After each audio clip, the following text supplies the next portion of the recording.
What's up mga kapuso, ito po ang mga ganap na dapat po natin abangan dito lamang po sa ating kapatid. Nanliligaw na nga po si Darius dito kay Rosel mga kapuso, at mukhang may pag-asa si Darius dito kay Rosel.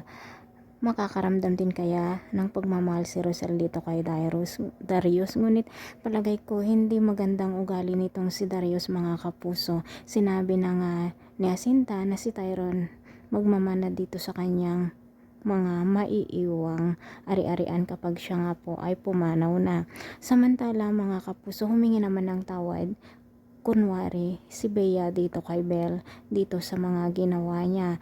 Ngunit mabibilog na naman kayang ulo ni Belle mga kapuso, at susundin na naman ang mga ipinag-uutos ni Bea para lamang maisalba ang kanilang negosyo.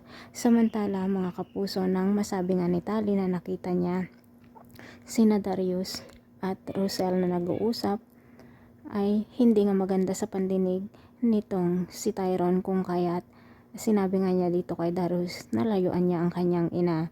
Hindi rin maganda ang loob ni Tyron dito kay Darius mga kapuso.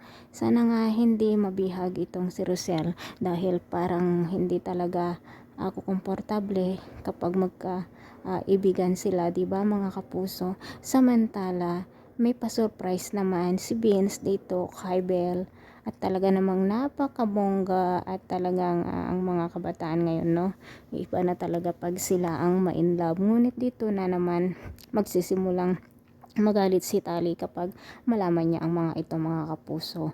Ito po ang mga dapat nating abangan dito lamang po sa ating kapatid. Maraming salamat, bye bye.